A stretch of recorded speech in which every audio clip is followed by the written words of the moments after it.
Hola, buenas tardes. Hola, profe, buenas tardes. ¿Cómo les Buenas tardes, va? profe.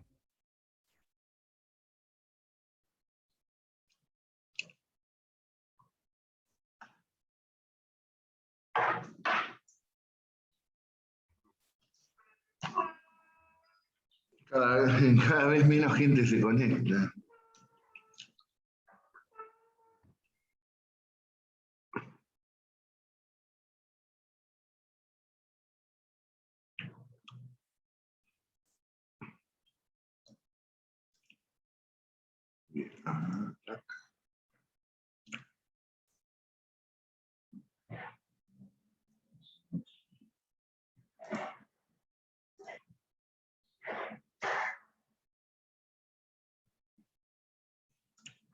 Ay, qué chiquitito ese gordo. ¿Cuántos años tiene?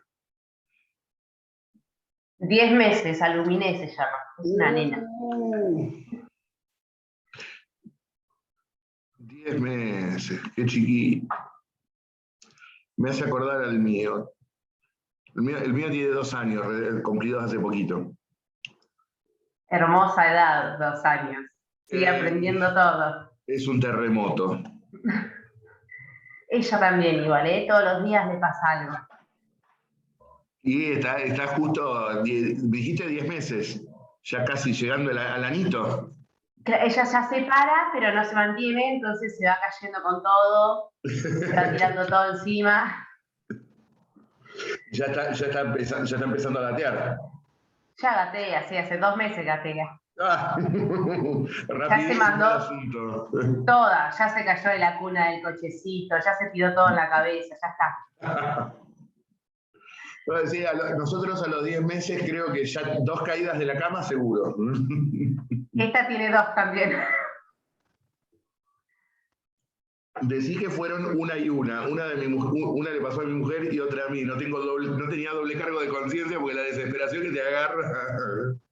Las 2 veces se los cayó a los 2. Por estar charlando nosotros, se los cayó a la nena.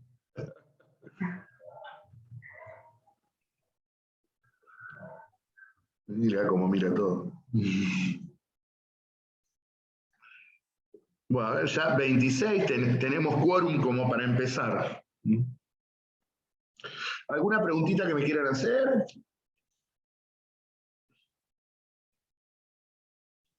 Ninguna por el momento, profesor. Creo que llegamos bien con los temas porque estamos ya en la bolilla 6. Así que creo que llegamos bien con el temario para el parcial, estamos tranquilos.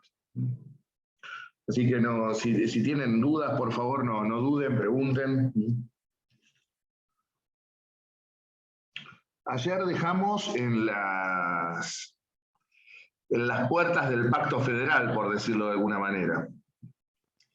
Habíamos visto que la iniciativa de formar una alianza entre las provincias federales surge como consecuencia de la Liga Unitaria que había armado el general Paz con las provincias del interior y que había encolumnado a 9 provincias detrás suyas. Como consecuencia de ello es que el gobierno de Rosas elabora la idea, transmitida tanto a Quiroga como al representante de Corrientes, Pedro Ferré, de formar una alianza entre las provincias federales para hacerle frente precisamente a la Liga Unitaria del General Paz. Hemos visto que se dio toda una serie de tratados interprovinciales bilaterales entre las 4 litorales a lo largo de 1830 y que ya para el mes de julio de aquel año 30 ya estaban los representantes de las 4 provincias litorales en la ciudad de Rosario negociando la firma definitiva del Pacto Federal. Y que vimos que sorpresivamente en ese contexto el representante de Corrientes, Pedro Ferré, había planteado, además de las cuestiones referidas a cómo se iban a relacionar las provincias entre sí en este estado de alianza, la propia alianza militar, había solicitado en primer lugar la convocatoria a un congreso constituyente, que Rosas había contestado: convocar a un congreso en este contexto es una locura cuando 9 provincias están en manos unitarias. Y por otro lado también las cuestiones de índole económicas que había planteado Ferré. En primer lugar, la aplicación de una política aduanera proteccionista, el reparto de la renta aduanera concentrada en Buenos Aires y la habilitación de puertos a lo largo del río Paraná. Recuerden también, el representante de Buenos Aires había esgrimido que carecía de instrucciones de su gobierno para negociar o para contestar este tipo de cuestiones económicas. Es allí donde precisamente Rojas y Patrón, el representante de Buenos Aires, va a solicitar a Rosas instrucciones acerca de qué era cómo debía proseguirse. Allí claramente a través de su representante, a Rosas esgrime en primer lugar lo que yo ya les había marcado, que en este momento histórico todavía no es un hombre de la Confederación, no es un hombre de visión nacional, sino que es un fiel exponente de la clase social a la que pertenece, que es la de los hacendados de Buenos Aires, y como consecuencia de ello va a ser una encendida defensa del libre cambio, en contra del proteccionismo por el que bogaba Ferré. Del mismo modo también Rosas contestará con respecto al reparto de la renta aduanera, que si bien es cierto, Buenos Aires la tenía en sus manos, no la usaba para gastos de carácter provincial, sino que las utilizaba para los gastos de carácter nacional que le habían sido delegados por las provincias. Es decir, el manejo de las relaciones exteriores de la Confederación, la defensa del país y a su vez también el pago de la deuda que había sido nacionalizada por Rivadavia, atribuciones que habían sido otorgadas ahora al gobierno de Buenos Aires. También es cierto que Ferré esgrimió, bueno, deduzca los gastos que necesita para las cuestiones nacionales y lo que sobra, repártalo. Esto es lo que llevó a un empantanamiento de la negociación. Y como yo les dije también, López, gobernador de Santa Fe, y Rosas, por parte de Buenos Aires, tenían una emergencia mayor para la constitución de la alianza ofensiva y defensiva, en virtud de que, claro, estaban en la primera línea de fuego, temían que el general Paz los atacase. Por lo tanto, pretendían sellar rápidamente la alianza militar. Y luego sí, una vez que las provincias estuvieran en paz, discutir las cuestiones que planteaba Ferré, pero que no era el momento de discutir eso. En ese contexto, precisamente, el representante de Santa Fe, Domingo Cullen, va a elaborar una propuesta alternativa para allanar la firma del acuerdo. En primer lugar, no convocar a un congreso, sino un órgano de representación de las provincias coaligadas y que estuviera integrado por representantes de los gobiernos, no de los pueblos. Es decir, que fuera representante del gobierno con la atribución de poder nombrarlo y removerlo a libre arbitrio. Por otro lado también, ese órgano, esa comisión representativa, debería convocar a un Congreso General Federativo cuando las provincias estuviesen en paz y tranquilidad, y que esta comisión a su vez también tendría la reglamentación del comercio exterior y la navegación de los ríos. Esto que estaba tomado precisamente del Pacto de Unión Perpetua de los Estados Unidos, con ese Congreso Confederal que creaban, que tenía entre otras cosas esta cuestión, la reglamentación del comercio y la navegación de los ríos. Finalmente Rosas acepta parcialmente la propuesta Cullen, solamente en la cuestión de una comisión representativa integrada por diplomáticos, y convocar a un congreso cuando las provincias estuvieran en paz y tranquilidad. Esto es lo que allana finalmente la firma del pacto, que se va a firmar el 4 de enero de 1831. Lo van a firmar finalmente la provincia de Buenos Aires, la provincia de Santa Fe y la provincia de Entre Ríos. No así Corrientes. Ahora, hay que explicar por qué Corrientes no firmó el acuerdo. La mayor parte de la historiografía te hace la fácil. ¿Por qué Corrientes no firmó? Porque Ferré se enojó porque no tomaron en consideración sus propuestas y se retiró. Bien, no fue así. Ferré se retira de las negociaciones porque en ese interín, entre que estaban discutiendo y que se firma el pacto, fue elegido nada más ni nada menos que gobernador de la provincia de Corrientes. Por lo tanto, Ferré se retira a asumir el mando supremo de su provincia. ¿Y esto por qué lo menciono? Porque si siguiéramos la tesitura que yo les mencioné anteriormente, la de que se fue enojado, explíquenme por qué siendo un simple delegado se retiró enojado y siendo gobernador lo firmó. Es decir, siendo un simple delegado no quiso firmar, y siendo gobernador, es decir, teniendo la representación total de la provincia, adhiere. Porque vamos a ver que Corrientes fue la primer provincia en adherir al Pacto Federal en el mes de abril de 1831. Entonces Corrientes no firma porque Ferré se retira a asumir el mando de su provincia. Y luego en abril del 31, efectivamente, Ferré adhiere a Corrientes al sistema del Pacto Federal. Ahora vamos a analizar punto por punto el Pacto Federal, porque sin duda es uno de los es el pacto preexistente por excelencia. En este sentido, fue la ley fundamental de la nación, entre su sanción y luego con la adhesión de todas las provincias, porque firmaron 3 originariamente, pero luego del triunfo en la guerra contra el general Paz, a medida que las provincias eran liberadas de la ocupación de los ejércitos del general Paz, una a una, a través de las legislaturas provinciales, fueron adhiriéndose al Pacto Federal. Para mediados de 1832, vamos a ver, todas las provincias se habían adherido al Pacto Federal. Por lo tanto, fue la norma, el pacto, que reguló las relaciones entre las provincias hasta la convocatoria del Congreso Constituyente y la posterior sanción de la Constitución. El Pacto Federal, entonces, como pacto, esto también hay que tenerlo en cuenta, si bien el pacto lleva el nombre de federal, en realidad lo que organizó fue una verdadera confederación. Como digo siempre, Rojas y Patrón, Ferré, Rosas, López, no tenían a mano el libro de Derecho Constitucional de Ciulu o el Tratado de Vidar Campos para ver, no, esto es federación, esto es confederación, hay que hacerlo así, hay que hacerlo así. Sino que se tomaron en cuenta los únicos antecedentes de federalismo que se tenían en el mundo hasta ese momento, que era la experiencia norteamericana. Y por lo tanto vamos a ver que el Pacto Federal mezcla cosas de ambos sistemas, tanto del federal como del confederal, pero en esencia, del estatus jurídico que se reservan las provincias en su artículo 1, veremos que organiza una verdadera confederación. La Confederación Argentina, que mantuvo su vigencia hasta la sanción de la Constitución Nacional en 1853.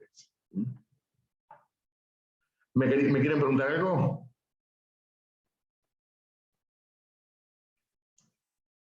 Profe, entonces este es el primer pacto en el cual todas las provincias se ponen de acuerdo y firman.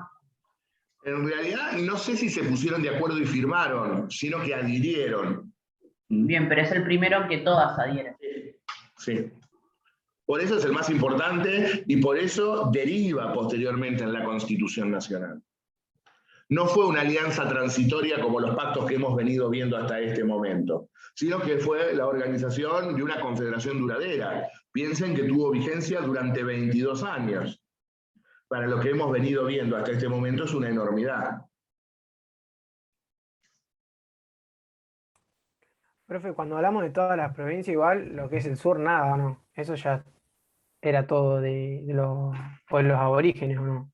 O ya eran provincias. Formaba parte de la jurisdicción de la provincia de Buenos Aires. Bien. Luego, igual, nominalmente bajo la jurisdicción de la provincia, no ejercía efectiva soberanía.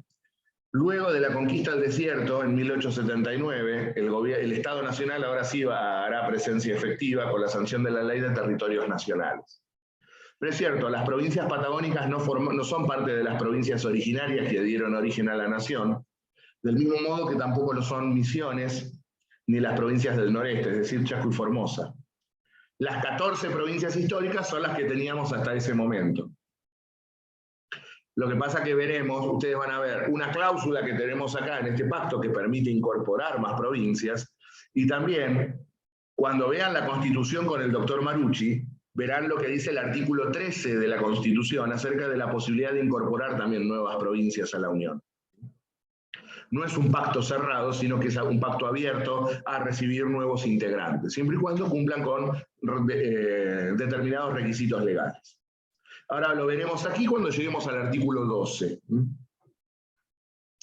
Ahora bien, como yo les decía, el artículo 1 lo que organiza, o mejor dicho, lo que reconoce, es el estatus jurídico de las provincias. Las provincias, como en todo sistema confederal, ¿cómo se reconocen? soberanos, libres, independientes e iguales en representación y en derechos. Características propias de un régimen confederal. Cada provincia en sí mismo es un país, es un estado soberano, e igual a las otras en representación y en derechos. Fíjense lo que dice el artículo primero. Los gobiernos de Santa Fe, Buenos Aires y Entre Ríos ratifican y declaran en su vigor y fuerza los tratados anteriores celebrados entre los mismos gobiernos en la parte que estipulan paz firme, amistad y unión estrecha y permanente, reconociendo recíprocamente su libertad, independencia, representación y derechos. Se reconocen recíprocamente libres, independientes e iguales en representación y en derechos. Características propias de un sistema confederal.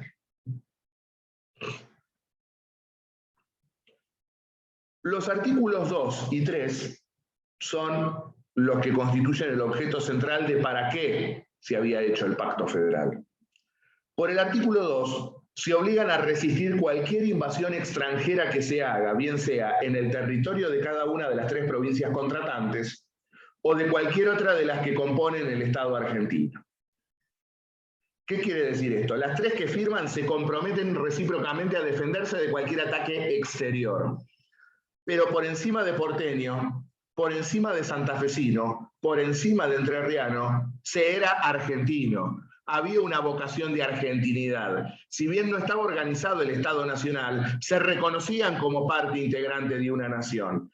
En consecuencia, también se comprometían a defender de cualquier agresión extranjera a cualquier provincia que formara parte del territorio argentino, sin importar si era del General Paz, si era de Rosas, si era de López o de quién era. Es claramente, nos defendemos nosotras 3 de cualquier ataque extranjero, pero también nos comprometemos a defender a cualquier provincia argentina de un ataque extranjero. Y por el artículo 3, sí, se ligan mutuamente en alianza defensiva y ofensiva contra toda agresión de cualquier otra provincia. Entre paréntesis, Liga Unitaria del General Paz. Dice sí, se ligan y constituyen en alianza ofensiva y defensiva contra toda agresión de parte de cualquiera de las demás provincias de la República, lo que Dios no lo permita, que amenace la integridad e independencia de sus respectivos territorios. Por el 2, se defienden de cualquier ataque extranjero, ellas o cualquier provincia argentina. Y por el 3, se ligan, se constituyen, se nuclean en alianza defensiva y ofensiva contra el preparativo de cualquiera de las demás provincias. ¿Se entiende cuál es la idea? Bien. El 4 y el 5, que son los que siguen, tienen que ser estudiados conjuntamente. El 4 y el 5 están referidos a la posibilidad que tienen las provincias firmantes de firmar tratados. La regla general es que no pueden firmar tratados por separado, lo firma la Unión. Las provincias no pueden por sí solas firmar tratados por separado. Se comprometen a no celebrar tratado por sí sola con otra de las litorales, ni con ningún otro gobierno, sin previo avenimiento expreso de las demás provincias que forman la presente federación. La regla general es que no pueden firmar tratados por sí solas. Esta cláusula se entiende que fue puesta porque temían que quizás Ferré, en Corrientes, pudiera llegar a un entendimiento con el General Paz y dejar tanto al resto de las litorales solas frente a la Liga Unitaria. Por lo tanto, si vamos a hacer la paz, la hacemos todas juntas. Ahora bien, la idea también es no negarte la posibilidad, no entorpecerte en tu línea política. Por eso dice el artículo 5, la línea general es que no. Dice, pero si vos nos consultás, nosotros nos comprometemos a no negarte el consentimiento para que vos firmes, siempre y tanto el tratado que vos quieras firmar no nos perjudique a nosotras individualmente ni a los intereses generales del país. Entonces, ¿la regla general pueden firmar por sí solas? No. Para firmar se necesita el consentimiento de las otras. Y las otras se comprometen a no negar ese consentimiento siempre y cuando el tratado que se quiera firmar no afecte los intereses individuales de alguna de ellas o los intereses generales de toda la República. ¿Se entiende? Bien. El artículo 6 establece que se obligan a guardar la mayor armonía posible con todos los gobiernos amigos. Y lógico, si se están uniendo.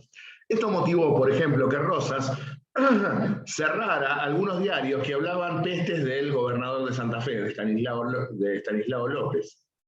Pero bueno, ustedes están tratando de generar discordia con una provincia hermana, calumniando al gobernador. Por lo tanto, decidió cerrar algunos diarios opositores. El artículo 7 es lo que denominamos como tratado de extradición.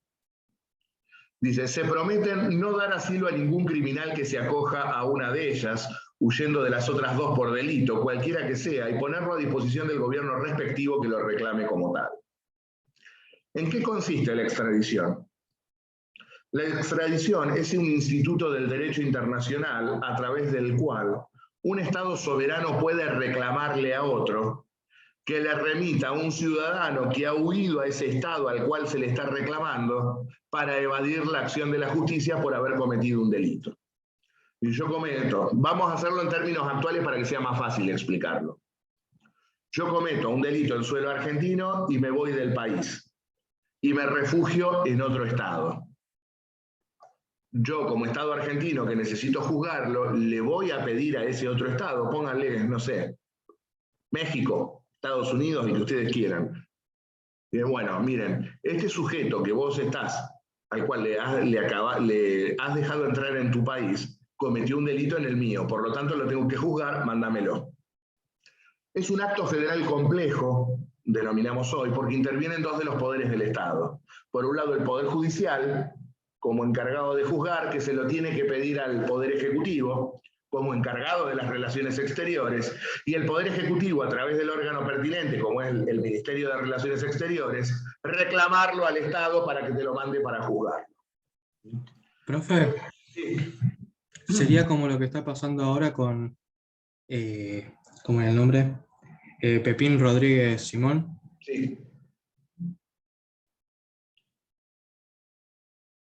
Lo que pasa que si yo a vos te quiero enjuiciar por delitos comunes, no hay ninguna duda de que me lo tenés que mandar. Ahora, el tema que se da con este sujeto, porque no cabe llamarlo de otra manera, es que el caradura pidió asilo político porque se considera perseguido político. No sos un perseguido, te están persiguiendo porque dejaste el tendal, sos un delincuente. Por eso te están pidiendo para juzgarte. Pero él esgrime que es un perseguido político. No obstante ello, el Estado uruguayo le negó el carácter de asilado político, por lo tanto tarde o temprano lo va a tener que mandar. Y ahí está la cuestión, ¿cuándo te lo pueden o no cuándo te lo pueden mandar? Generalmente esto se da por reglas de reciprocidad. Cuando hay reciprocidad de los estados, yo te he mandado, vos mandame. O si hay tratado expresamente firmado. Profe, perdón. Sí. Ahora todos los países pueden, o sea, mandarte al sujeto a tu país o no. O Tienen sea, que darse determinados requisitos que pide el derecho internacional y también la normativa vigente en materia de extradición. Ah, ok. Porque ponele, si el que me lo está pidiendo es un país que yo tengo la sospecha de que viola sistemáticamente los derechos humanos, que al sujeto que le voy a mandar no va a ser sometido a un debido proceso y que hasta se le puede llegar a aplicar la pena de muerte, yo puedo negarme a mandárselo. Por ejemplo, si un gobierno, si el año mientras estuvo el gobierno de facto en Bolivia, si me hubiesen pedido que yo les mandara a alguien para juzgarlo, y yo podría haberme negado a mandarlo. No, porque mirá, vos sos un gobierno de facto, no están dadas las garantías para que el que vos me estás pidiendo sea juzgado debidamente. Tienen que darse determinados requisitos. Y además que vos tengas relaciones diplomáticas con ese Estado también. Acá es entre provincias. Si alguien cometió un delito acá en Buenos Aires y se refugia en Santa Fe o en Entre Ríos, el espíritu de la norma, ¿cuál es? Mandámelo para que lo juzgue. Ahora bien, en la filmina me falta la segunda parte del artículo que dice que esta cláusula entrará en vigencia solo desde el momento en que se hicieran criminales los requeridos. Es decir, el principio de irretroactividad de la ley penal. esta cláusula iba a regir desde el momento de su sanción hacia adelante. Yo no te puedo reclamar a los que hayan cometido delitos con fecha anterior a la entrada en vigencia del acuerdo. Siempre al reo se le aplica la ley penal más benigna. Yo no puedo aplicarle retroactivamente una ley más perjudicial. Es un principio general del derecho penal. Más que un principio general del derecho penal, una garantía constitucional, además. Los artículos. ¿Alguna pregunta respecto de esto? Bien. Los artículos 8, 9 y 10 están referidos a la consolidación de un espacio económico común y hablan de algo que nosotros ya hemos visto con las instrucciones de Artigas. Libre circulación por el territorio de las tres firmantes de personas y de mercaderías, sin la necesidad de imponer ninguna tasa, impuesto o la denominación que se le dé. El artículo 8 dice así: los habitantes de las tres provincias litorales gozarán recíprocamente del derecho de entrar y transitar con sus buques y cargar en todos los puertos, ríos y territorios de cada una, ejerciendo en ella su industria con la misma libertad, justicia y protección que los naturales de la provincia en que residan, bien sea en forma permanente o accidentalmente. Cada uno de los ciudadanos de una provincia goza de los mismos derechos en el territorio de las demás. Reciprocidad en materia de derechos civiles y comerciales. Un porteño goza en Santa Fe de los mismos derechos que un santafesino en Buenos Aires y así recíprocamente. Lo propio ocurre con el artículo 9. Los frutos y efectos que de cualquier especie que se importen o exporten del territorio o puertos de una provincia a otra por agua o por tierra, no pagarán más derechos que si fueran importados por los naturales de la provincia a donde o de donde se exportan o importan. Es decir, libre circulación. Se paga una sola vez para ingresar y luego es de libre circulación en el territorio de las provincias firmantes. No se paga para pasar de provincia a provincia.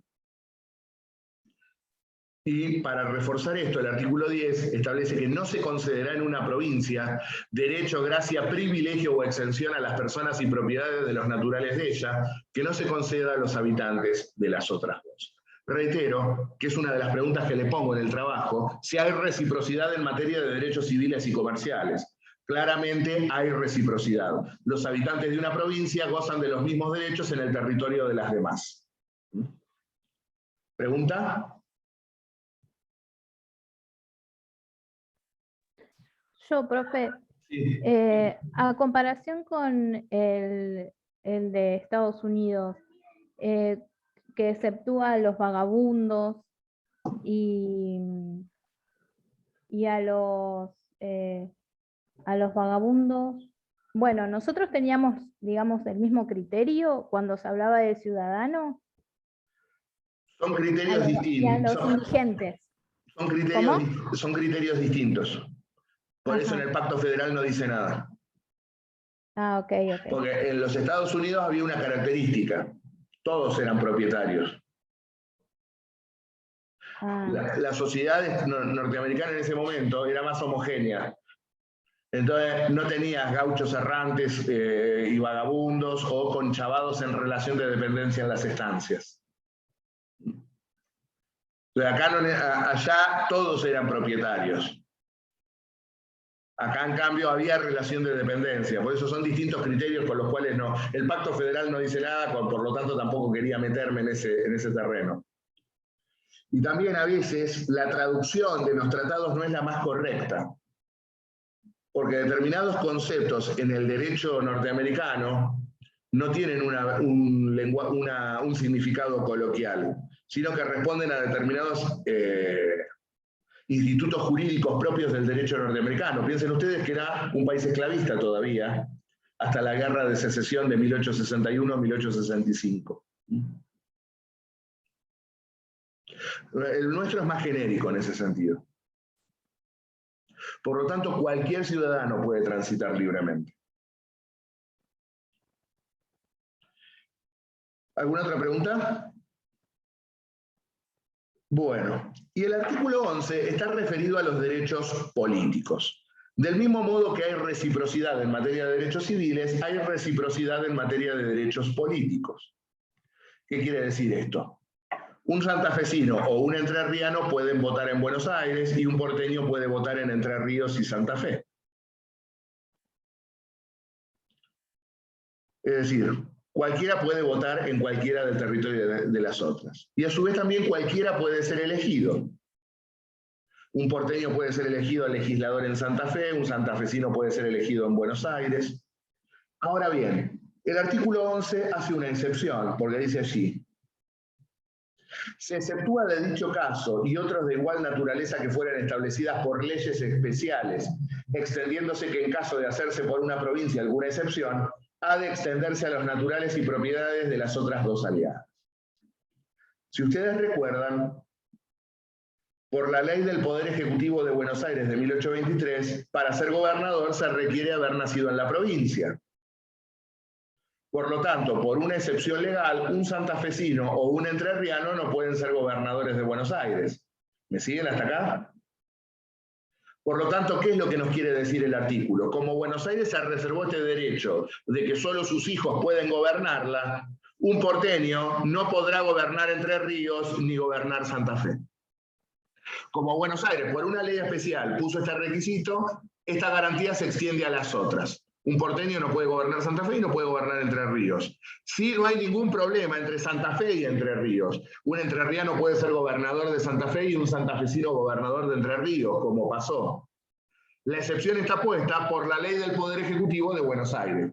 Porque si no, sería muy fácil. Ah, yo no acepto de otra provincia para que me gobierne, pero yo sí puedo gobernar otra.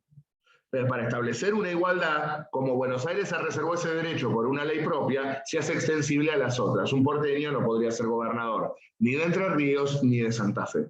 ¿Se entiende? Bien. El artículo 12 es el que le da las características de tratado abierto. Es decir, ¿pueden admitirse más provincias en la Unión? Sí. Pueden admitirse más provincias en la Unión. En efecto, teníamos que incorporar a prácticamente 10 provincias que estaban, a las 9 provincias que estaban del otro lado, en el bando unitario. Entonces dice, cualquier provincia de la República que quiera entrar en liga con la que forman las litorales, será admitida con arreglo a lo que establece la segunda base, bla, bla, bla, bla, bla, bla. Concretamente, ¿cuál era el requisito para incorporarse? Pronunciarse expresamente por el sistema federal. ¿Se pueden permitir más provincias de la Unión? Sí, siempre y cuando se pronuncien por el sistema federal, es decir, sean federales, y luego dice, y unánime consentimiento de cada una de las demás provincias federales. Es decir, para que una provincia entre se tiene que pronunciar por el sistema federal y tiene que ser aprobada por todas las demás. Bajo esas condiciones se pueden incorporar más provincias a la Unión. ¿Se entiende?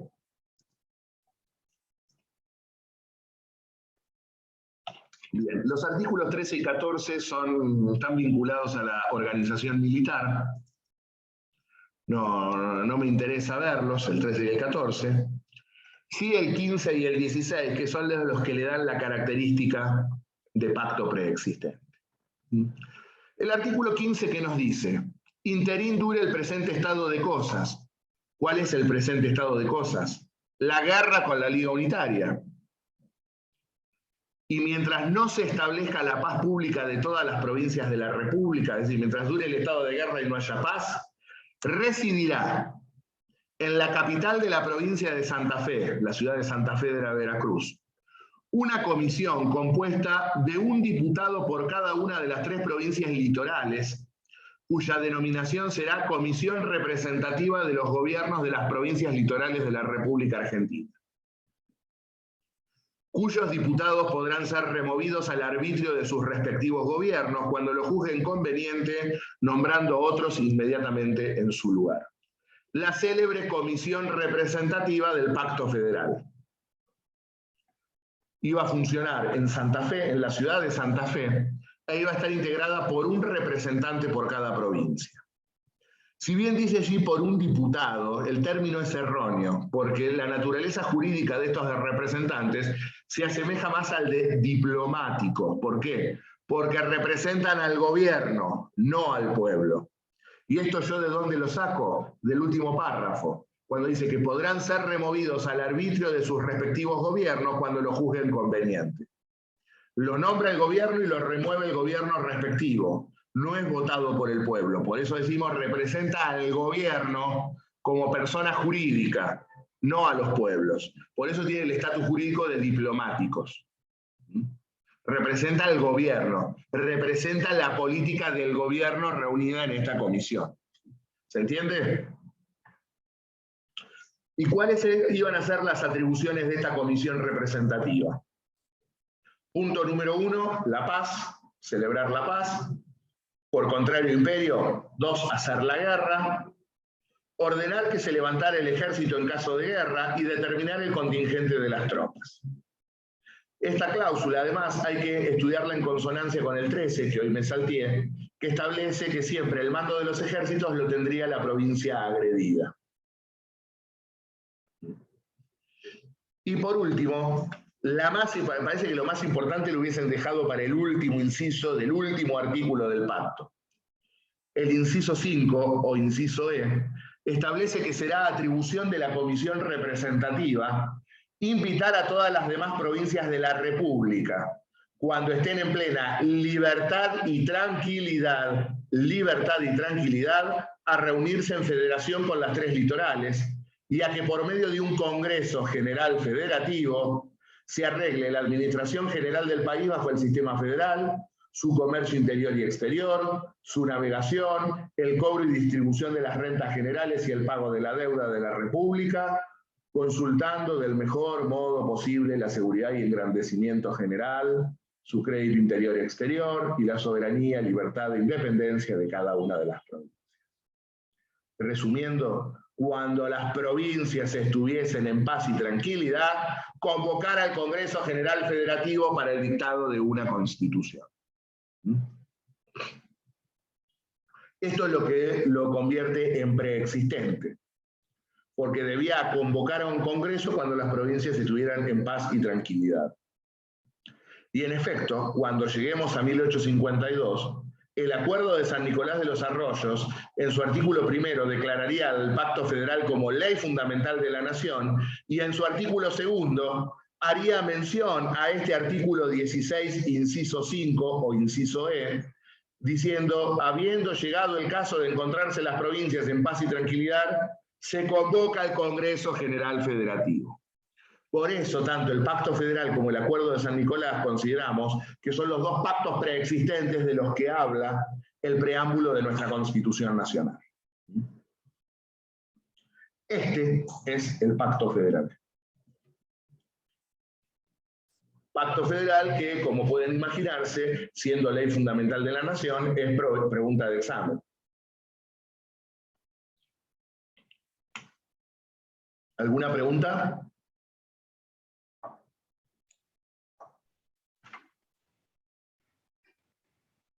Sí, profe, perdón. No alcancé a escuchar la última parte. Perdón. ¿Cuál es la última parte? Te decía que cuando estén en paz y tranquilidad las provincias... Convocar un Congreso Constituyente. Ah, ok, gracias. Esto lo tienen en el texto, ¿eh? Hay que leerlo al tratado. De hecho, les pedí, ténganlo a mano, sí, para ir. ¿Alguna otra pregunta?